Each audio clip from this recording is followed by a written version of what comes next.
Okay, so I'm going to continue on with my Suppoman Exposed series here, and I can't help it. I've got to talk about it. Suppoman just put out this video on being silenced and ridiculed. Watch before it's deleted. I'm going to be giving my thoughts on this video and some of the comments that he made because I think he's dead wrong. I think he's sensational in part. It's very interesting to look at some of his content, by the way. But before I get into this, let me just say this. My last video that I put out on the Cointiply, someone commented and says Cointiply. Cointiply, which is probably right, like multiply. The Cointiply video, the mining game, this is an incredible video. It's off to an incredible start. Already got 70 views, 5 likes, hasn't even been out that long. It's unbelievable to think that some people are earning $4 per hour, up to $4 per hour in passive cryptocurrency, and it costs them absolutely nothing to get started. That's why I think this video is doing so well. You can go on my channel and go ahead and watch this video, and I'll put a card above. You can go ahead and watch that video now if you don't care about Suppoman. But if you do, let's talk about Suppoman for a minute. So he put out this video on being silenced and ridiculed. It's a 25-minute video. It's pretty good. I'm not going to cover the entire video, but I'm going to give you some of the highlights in the video, what I took out of it. Now, I've got this series, Suppoman Exposed, partially because I'm in the middle on this. And unfortunately, a lot of people either love Suppoman or they hate him. I don't dislike him.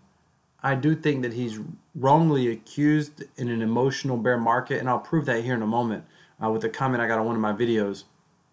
But at the same time, this guy's a marketer. I don't 100% know if he believes everything that he's saying in this video. I don't know if he's trying to be like a savvy marketer or what. I'll give you my thoughts on that.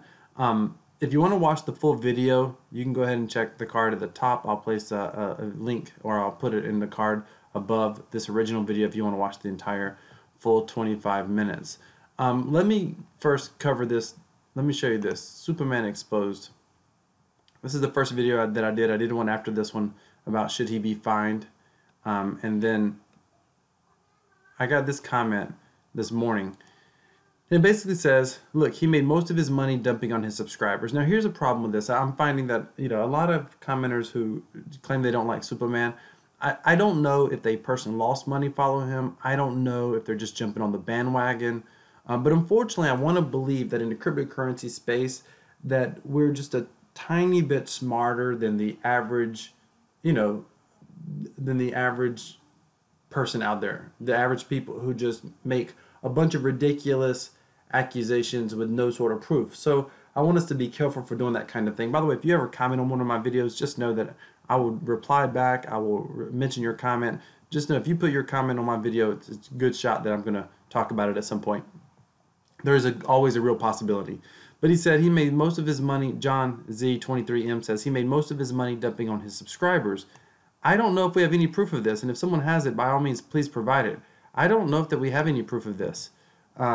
He says you're failing for his mind trick. He's doing this for the SEC, pretending like he's just an investor like anyone else. Well, here's the challenge with that. He may be doing it for the SEC, except the SEC doesn't have any direct correlational response to the UK, which is where he's located.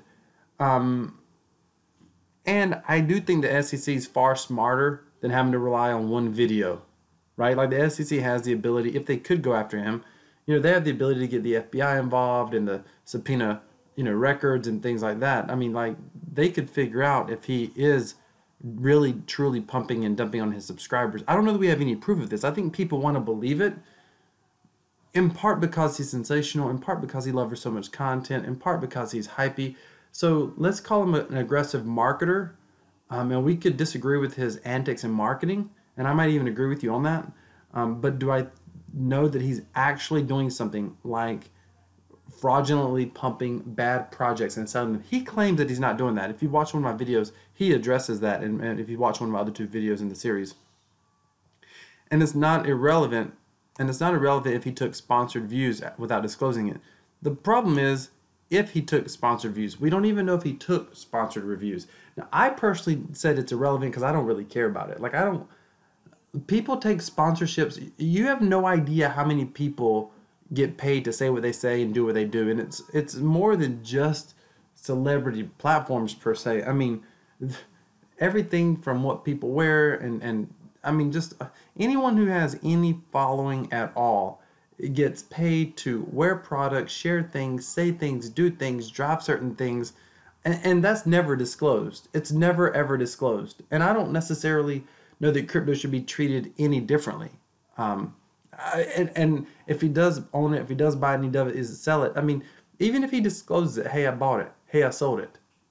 I mean, I just don't know I don't know that matters. And I mean, and if you start saying it does matter, then I think that you start preventing YouTubers or any media outlet or person from covering content. And from there, I don't think that's good for the crypto space anyway. Don't think it brings awareness. I think right here, it's a matter of just because you see it and you hear it, whether it's a crypto YouTuber, whether it's someone who actually has a cryptocurrency background, not someone like myself who's just an enthusiast, not someone like Suppoman who all you got to do is a little bit of research and you realize that he has no financial background as far as in the cryptocurrency digital marketing digital space, the cryptographic space. Like, he has no background. The guy's not a successful investor in his past, nothing. So I think it's more important for us just to take responsibility for our own actions. Again, I don't even know if we don't know.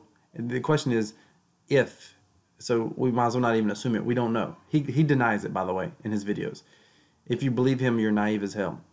It ain't a matter of whether I believe him or not. It's a matter of where's the proof of the accusations. There's no proof of the accusations. That's the bottom line. Let's not, again, is he hypey? Yes. Do we know that he's outright scammed people? No.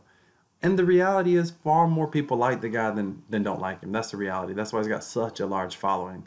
And the irony is, let's come back to this video. He's speaking to his audience here and he's doing something interesting. He's pivoting from some of his past content and he's really talking about he feel like he's getting shut down. He feel like he might be getting silenced by YouTube. His reason for saying that he might be getting silenced are fascinating. It's because he's not showing up as much in suggested search. I don't know how he knows how much he's showing up. YouTube does give you analytics, but it's not extremely definitive how much you're showing up and on whose channels you're showing up. Suggested search is one of those interesting things that what I have suggested to me is going to be different than what you have suggested to you. So I don't know how he can, I mean, he says these things, but he says it without any proof. He has YouTube strikes against him, he says, which obviously he would know that. Can't live stream until February. And he claims that all this is a coordinated effort by YouTube to silence him. He talks about his YouTube strikes taking longer than normal. Typically, they're very fast. Look, I don't know if YouTube's silencing him or not. I don't personally think YouTube is silencing him. I think that he's, maybe doesn't understand how the algorithm works, possibly. Now, you may wonder, how can someone of his size not understand how YouTube algorithm works? Well, if you look at a lot of his videos, he poorly optimizes them for SEO search, YouTube search.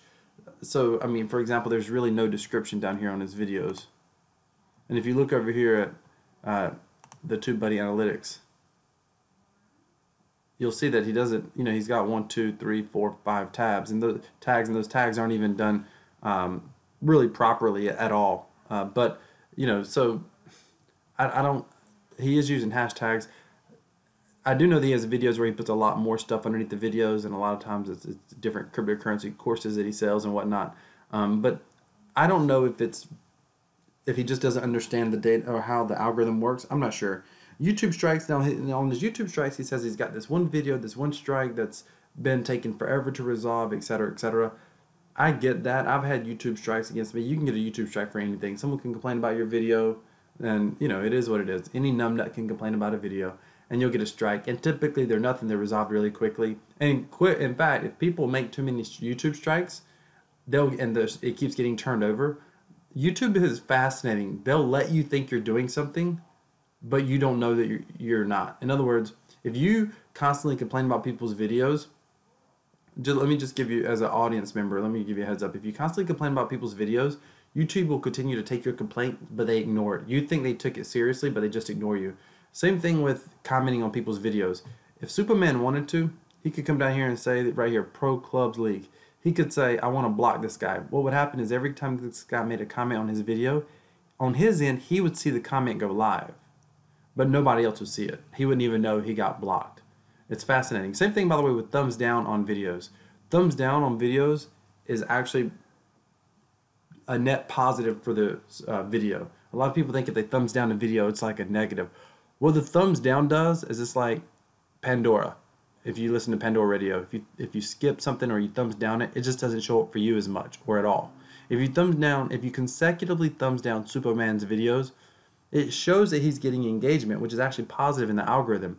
But eventually what it does is it stops showing the videos to you in your news feed, and it primarily focuses on the people who likes his videos, which gives him a net positive. He gets your thumbs down engagement, and he prevents you from seeing his videos in the future, which means when other people see his videos, they're going to watch longer, etc., etc., etc. And there are people who are like, it doesn't matter, I got a vendetta, I don't like Suppoman, I'm going to subscribe to his channel, and I'm going to come over and thumbs down every video. There are people that pathetic, by the way. I didn't even have, 100 subscribers, and I for a while had someone thumbing down every one of my videos. And at the time, I thought it was bad. When I learned about it, I was like, please thumbs it down. But if people do that, it still doesn't matter. I mean, if they keep searching and they keep thumbing down, all it does ultimately is shows increased engagement on the channel. The thumbs down and thumbs up is more about increasing your view experience than anything else, and even in the algorithm, because the likes and dislikes are really minor in the big picture of the algorithm. He goes on in his video, by the way, to talk about how markets are getting manipulated. And he talks about so many things in this video. He talks about how markets are getting manipulated. He talks about how people like the Rockefellers and the Soros are manipulating the crypto market. They're causing the bear market. They're causing companies like Utrust, to sell tokens to cover their overhead. And when he said that, I thought, that's fascinating. I mean, there could be some truth to that. Do I think it's the Soros? Do I think it's the Rockefellers? No. I am not a massive conspiracy theorist type of guy. I'm just not. However, let me put a caveat on that. I also am not a mainstream believing, loving everything that I see. Listen, if you were in charge, here's all you have to ask yourself. If you were in charge of running a country or had any sort of influence over running a country, would there be certain things that might be in the best interest for the people not to know about? I think most people can answer that as a yes. So would you distract or prevent them from knowing about it? Yes. So do I think that there are things that we as citizens of our countries don't know, that we're being lied to, that may be getting manipulated without us being aware of? Yes, absolutely. Do I think most people want to do us harm? No, I don't necessarily think I'm not a tinfoil hat believing person that someone wants to do me harm on a personal level or us as people harm. I do think that people look out for their own self-interest, though, their own financial self-interest, such as the banking, financiers, the banking cartel, the largest, banking companies in the world. There's a reason Jamie Dimon was poo-pooing Bitcoin, and come to find out, around about the same time he's saying negative things on CNBC about Bitcoin, it comes out in the media that his own trading desk is buying up cryptocurrency assets. Well, did Jamie Dimon not know that was occurring? Of course he knew it was occurring. There's a reason he said negative things. Of course he was trying to, drop the price of the market so his company can make more money. Of course. By the way, will he go to jail for that? No, of course not. He won't. But one of the things that Suppoman said that I thought was really good, he said that companies are causing the markets to tank, which he talks about how Utrust had an ICO, and at one point their token was selling for $1 or something. Well, part of the reason in an ICO, some people invest in ICOs and they don't even know why ICOs exist. Part of the reason is so they can sell their token, raise money, and then ultimately they hold on to a portion of those tokens, not to cash out the money and go to the Bahamas. They hold on to those tokens if they're legitimate. They hold on to those tokens, and they may sell a small portion of those tokens over time to cover their expenses. Well, he talks about Utrust being down worth pennies right now, literal pennies. And so they're having to sell off the token, which means they're having a hard time funding operations and moving forward. And he talks about if Utrust is going to be the cryptocurrency equivalent to something like a PayPal, then of course, PayPal wouldn't want Utrust to exist. And so he creates this whole thing is creating this whole theory, it's us against the world type of thing. And I do agree with some of that, but we've never really quite heard that from Suppoman before. So it makes me wonder, where is this, coming from? He goes on to compare crypto to the internet, and he says that the wealthy cause the internet to become very centralized, like Google and Facebook. Okay. He goes on to talk about how private conversations lead to ads. Like, you don't even have to surf the internet anymore. Used to, people would freak out because you'd go visit, some store, and then you'd be on another unrelated website and you see ads for that store, and people didn't know how that was working. And he talks about how now there's this thing with private conversations where private conversations are being monitored, then you'll get ads on those conversations. By the way, that's 100% true, by the way. If you don't know this, Facebook actually was the first one to patent a technology. Smart TVs, probably within the next year or two, is the article that I saw, they're going to have your television monitoring your conversations in the room. And the purpose behind them monitoring the conversation in the room is so that when you end up, so they can give feedback to the advertiser on the TV. So it's for the first time ever, TV commercials will be able to get direct response feedback based off were people talking about the ad, were they engaging with other people in the room about the ad. And if they were, then you know that they're paying attention. And so it's about giving feedback to advertisers. It's always about how the companies can make more money. And so that's, and how can they give, more, how can they give more information to help advertisers advertise better, basically. And he's not wrong on that. I mean, I don't necessarily disagree with that at all. But he talks about how the internet has become very centralized. My problem with that is the internet was never designed to be decentralized. I mean, it was always known that it could become centralized. There was no trustless blockchain. That technology didn't exist. In fact, there's a whole movement right now, and I've been thinking about doing some videos on decentralized internet, because I think I hope that we're headed to a decentralized internet, but that's a totally different technology that cryptocurrency may play a part in. There's actually projects like MateSafeCoin, Substratum, and some others that are supposedly working on creating cryptographic blockchain technology that can help create a decentralized internet. And decentralized projects do exist, obviously, like blockchain. Another thing is like BitTorrents. BitTorrents can't get shut down because by their very nature, they're decentralized. But the internet has never been decentralized. There's always been controlled, switches and nodes on the internet, registrars and all this stuff that can always be controlled and subpoenaed. There's never, the internet, I think that's a horrible analogy. The internet has never been set up to be truly, it's been a decentralized sharing of information, but it's never been set up to be decentralized, independent of any sort of government or state-run entity ever. It was never designed like that, and he assumes that it was, and somehow got corrupted by these powerful interests. Again, I think a part of what he's doing is looking to create a common enemy.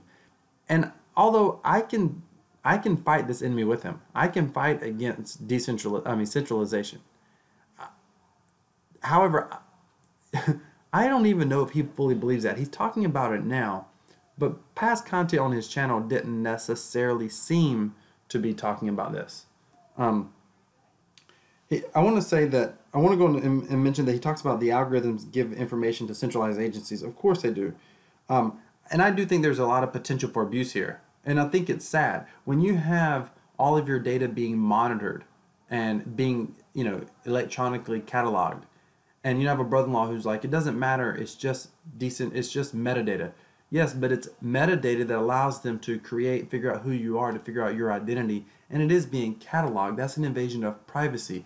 Yes, it doesn't matter today, but you can't put the genie back in the bottle once you take it out of the bottle.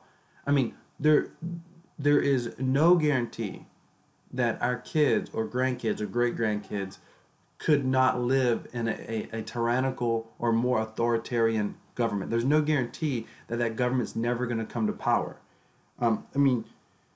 The problem is, the issue is not the big businesses. Businesses serve the consumers. They give the consumers what they want. We willingly, as consumers, give up our information.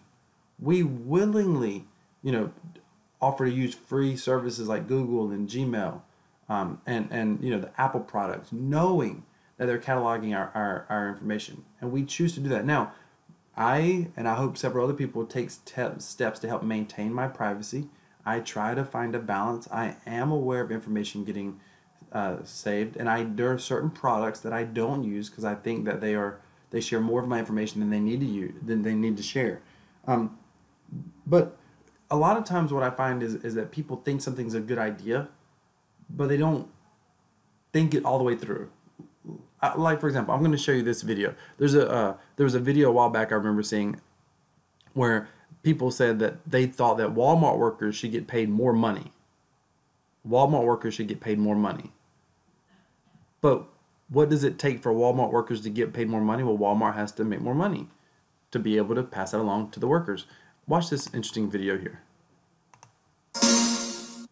You know, a lot of the people that work at Walmart, they only make about $8 an hour. How do you feel about that? Yeah, it's not fair, but... We want $15 an hour. Would you support $15 an hour pay? Sure. Yeah, well, that's great. Our organization is 15 for 15. Okay. And what we want is Walmart to raise prices by 15% and then give the money to the workers. So, like, whenever you check out, they would add a 15% service charge. So whatever you spend, they charge you an extra 15% and they give it to the workers. Would you support that? I support it. I only have a card, so if you look for donations for it... Well, how much did you spend here today? Oh, that's... Because I have a calculator to take 15% because we want to start the collection today. Yeah, that's... We even take credit cards. Yeah. No. No, but this is for the workers. I support the habit, but yeah. Yeah, but these people are working hard today. We're going to give all the money you give us to the workers today.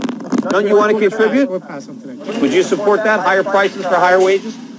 No, How come? I don't know. I don't want to pay higher prices. Do you think that workers at Walmart should make more than $8 an hour? Yes. Yeah, well, can you help us out? We want Walmart to raise prices by 15% and give the extra money to the workers. Okay. Yeah, would you be willing to pay 15% to us today, extra for what? But for the workers. This is a really good cause. How much? So, I mean, this is the common what happens in society. We talk about, you know, what we think we want, what's a good idea. We talk about things from a very abstract, non-emotional, non-self-interested viewpoint. Yes, I would like, you know, more security. Yes, I would like more privacy. But you can't always have both. You can't have security and privacy, for example. You can't always have convenience and privacy. So what is at risk? And I mean, I don't think that businesses, so for example, Walmart, if Walmart thought raising workers' salaries would cause consumers to fall madly in love with them and go flock into their stores, and they would raise prices tomorrow, and they would raise wages on workers tomorrow if they thought that would make a difference to their businesses. Businesses ultimately do serve the consumer, and governments ultimately serve us. I mean, in developed countries, we do vote them in. And yes, you can argue, and it is true, I do agree that powerful interests affect the messaging. It is true that money helps to control things, but money doesn't take total control. We as the people can choose otherwise. Let me just continue on with what he talks about in this. I could go off on that topic. Let me continue on what he talks about in this video. He says that, well, let me just say this. I don't know if Suppoman's being silenced. I don't know. Here's the bottom line. We are in a bear market. There's a lot less searches. Cryptocurrency channels are getting a lot less views. He's probably seeing that happen. He's also parting from popular content. I mean, he talks about, you know, he says that he's parting from popular content. That's why he's getting targeted. And he says he doesn't do the normal just view, you know, same old technical analysis, because that's what a lot of YouTubers are doing right now, and it's garbage. But, you know, he says, I don't do the same old technical analysis. Well, ironically, I think that's actually popular content right now on YouTube. And I think that he's trying to take this route of decentralization and you know, decentralization is a good thing. The irony of this is I've noticed that decentralization is why I got into cryptocurrency. But I'm noticing that most people in the crypto space, at least in the bull market, didn't care about decentralization. They didn't. They just cared about gambling on speculation and price action, and some of them wanted to blame people when they lost money because they listened to people who were no more knowledgeable than they were. But neither here nor there, and some people, you know, of course, blame Suppoman. But neither here nor there.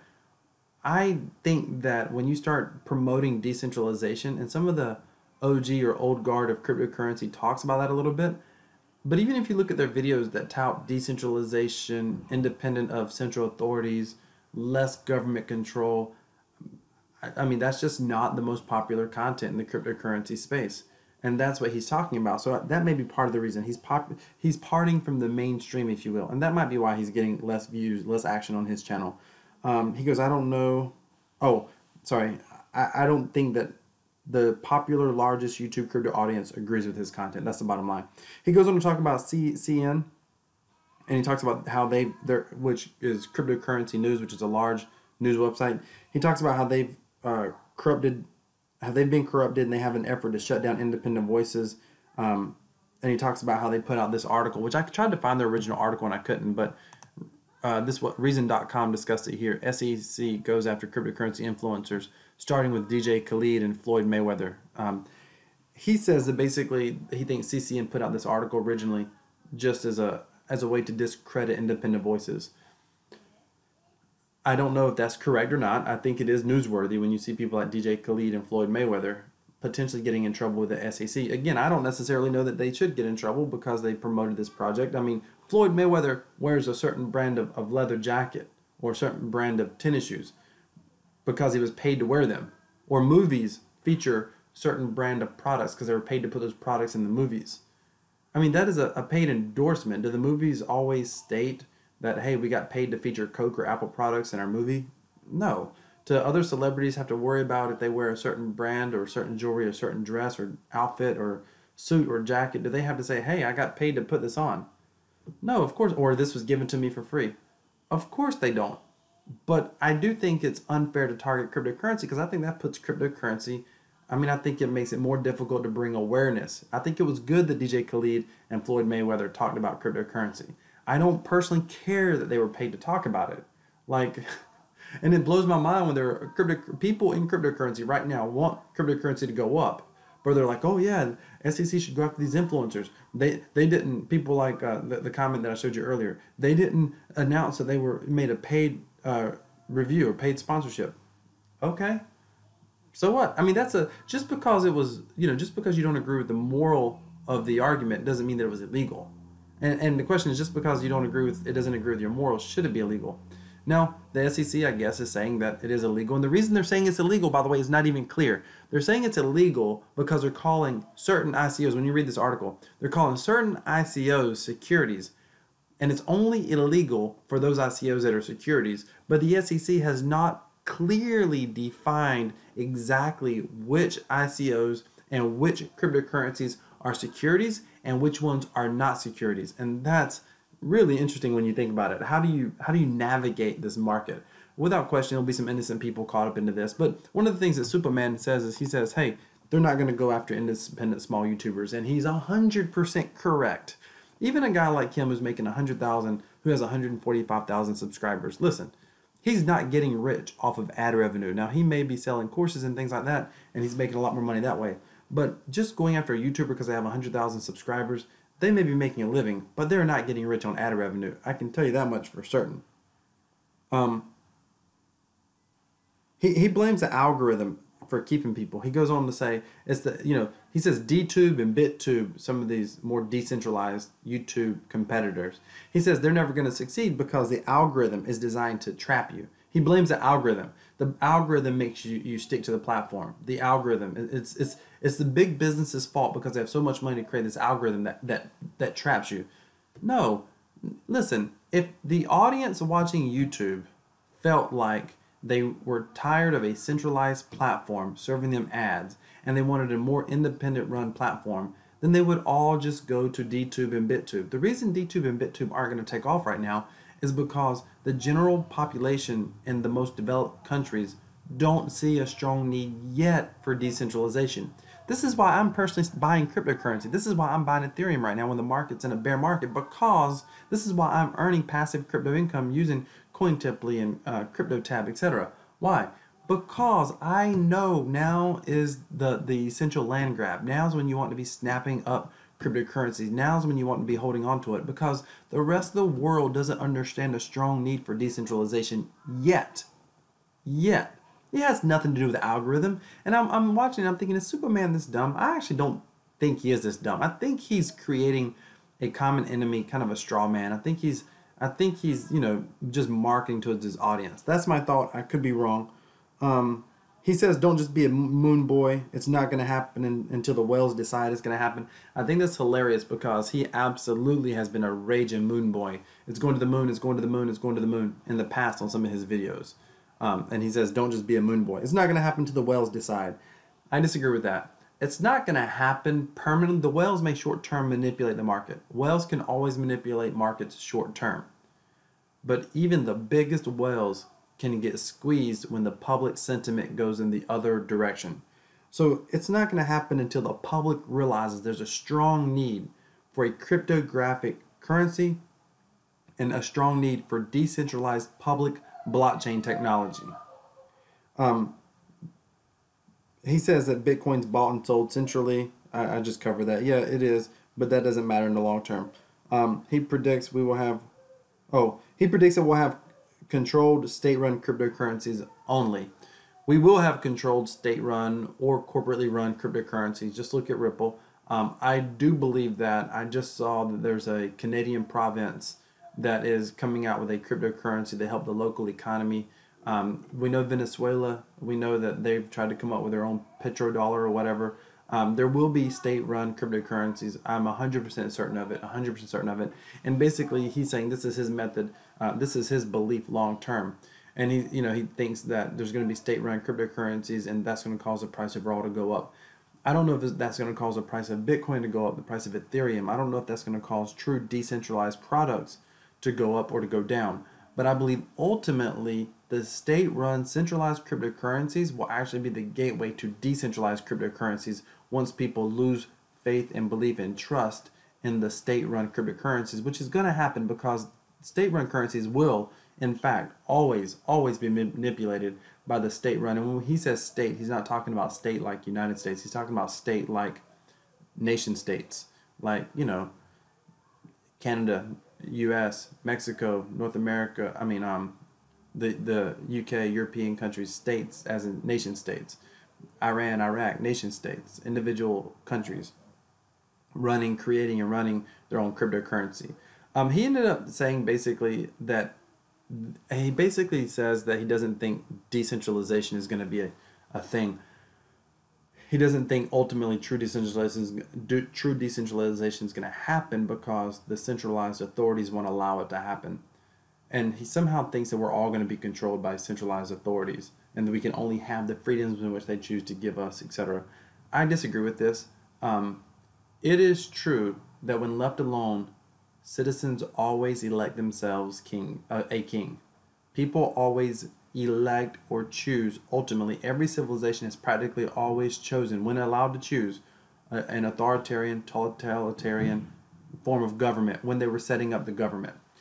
That is extremely common, most often being a king. That has occurred in societies over time, again and again, since the beginning of time.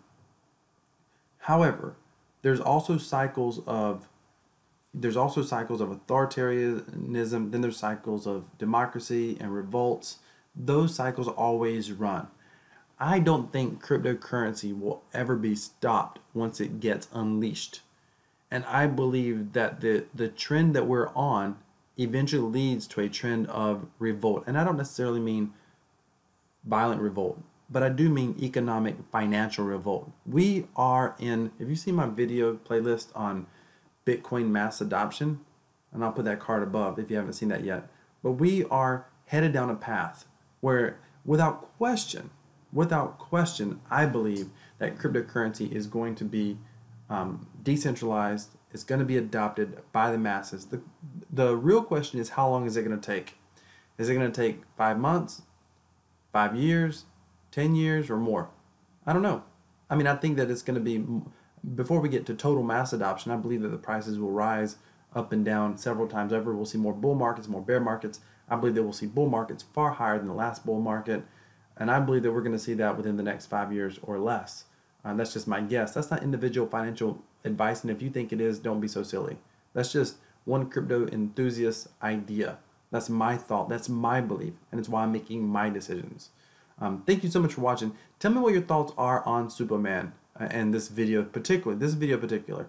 Please don't be the guy down there saying, he's just a scammer. Listen, we have no proof that Suppoman scammed anyone. That is not my critique. I want this to be very clear. I am subscribed to his channel. I will hit the bell notification icon. I'll go ahead and say all. Save. I will hit the bell notification icon. I'll stay tuned in what he's talking about. I'm not buying his recommendations because he recommends them. I don't. We have no proof that this guy pumped or dumped anything ever. And he gets kind of a bad rap online because he is sensational. But that's also what makes him exciting. It's what makes him entertaining. I venture to guess, it is only my opinion, that he's done a net positive for the cryptocurrency space, not a negative. For all the people who dislike him, I mean, the guy's got tons of followers, and he gets tons of views, tons of engagement. So he's exciting to watch, and he's just one of many personalities. If he's not your cup of tea, don't watch him. Thank you so much for watching this video. Leave a comment below, hit that subscribe button, give me a thumbs up, let me know what you think down in the comments. Thank you for watching.